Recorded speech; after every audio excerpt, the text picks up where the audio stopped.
There's a story about spies, sabotage, and a single massive explosion that completely rocked America and secretly helped shape the 20th century.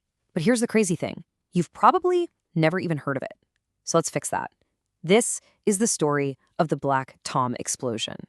Just imagine this for a second. You're sitting in your chair, maybe dozing, and the next thing you know, this shock is so great that you're literally thrown onto the floor. And as you lay there, broken glass just rains down on you. That's a real quote from an eyewitness, Owen Fitzpatrick. It really paints a picture, right? One moment, it's a quiet Sunday morning in New York Harbor. The next, it's utter chaos, a war zone. And looking at this devastation, you might think, wow, what a terrible industrial accident.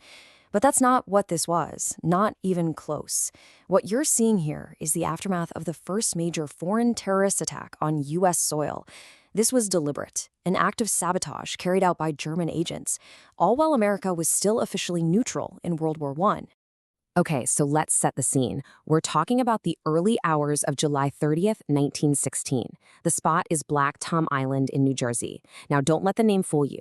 It wasn't really a traditional island. It was more like a huge munitions depot connected to the mainland by a long pier, and it was absolutely packed with explosives. Just how packed are we talking? Well, try to wrap your head around this number. 2 million pounds. That's 2 million pounds of ammunition and TNT just sitting there, waiting on barges and in rail cars, ready to be loaded onto ships headed for the Allies in Europe. So yeah, this wasn't just some warehouse. It was a powder keg the size of a city block, just waiting for a spark. And just after 2 a.m., that spark came. The whole place just went up. The explosion was so powerful, it registered as a 5.5 magnitude earthquake. People in Philadelphia, 90 miles away, felt the shockwave. Right across the river in Manhattan, thousands of windows shattered. Residents were jolted from their beds, absolutely convinced it had to be an earthquake. What else could it have been? And then there's the Statue of Liberty. Standing less than a mile from the blast, she was riddled with shrapnel. The structural damage to her iconic torch-bearing arm was so severe that officials had to close the torch to visitors. And guess what? It has remained closed ever since. A symbol of America was literally wounded that night. Now, with a blast that big, you'd expect a massive death toll. But officially, the number was surprisingly low, just 7 people, which included a 10-week-old baby. But only 7? Well, historians now speculate the real number was much, much higher.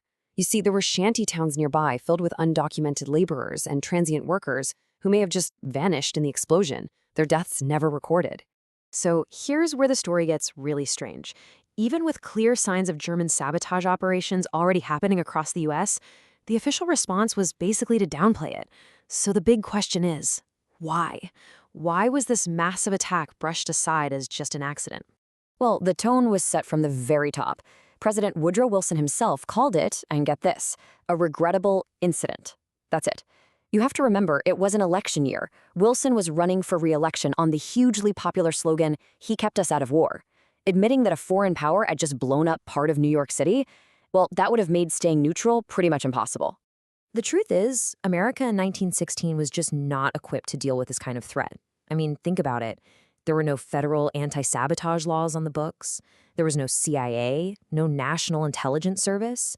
And the Bureau of Investigation, the precursor to the FBI, was tiny. We're talking only 260 agents for the entire country. America was a very soft target. Plus, it helped that there had been a whole string of other massive, deadly explosions at munitions plants all over the world, in London, in Halifax, even in Germany itself. It gave the accident theory plausible deniability. In a world of shocking industrial catastrophes, it wasn't too hard to believe this was just one more. But while the government was looking the other way, investigators on the ground, they weren't convinced. They knew something was off. And so, slowly but surely, they started to piece together the truth about the German spy ring that was really responsible. And this wasn't some small rogue operation. No, this went all the way to the top. The whole sabotage network was being overseen by the German ambassador himself, Count Johann von Bernstorff. Right from the embassy in Washington, he was running agents with one clear mission: stop American supplies from reaching Germany's enemies by any means necessary. The guys who actually carried out the attack were like characters straight out of a spy novel. You had Lothar Witzke, a young German sailor who'd literally washed up on American shores after his ship was sunk. And then there was his partner, Kurt Jonke. He was the seasoned pro, a 34-year-old operative who was an expert at this kind of thing. Their plan was brutally simple and effective. They rowed to the pier under the cover of darkness, carrying dynamite and sophisticated incendiary pencil bombs. They knew how to read the symbols on the rail cars to find the most volatile munitions, planted their devices, and then just slipped away into the night. And they were part of a much larger network. Men like Michael Kristof here, a Slovak immigrant who was recruited as a German agent, were pursued for years. The investigation turned into this real-life, decades-long game of cat and mouse. So we've covered the what and the who, but now we get to the really wild part of the story.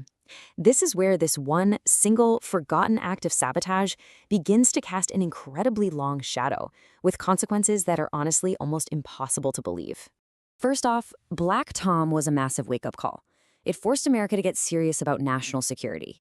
In fact, the attack was a key motivation behind the passage of the Espionage Act of 1917. And that piece of legislation became the foundation for the entire U.S. counterintelligence apparatus we know today.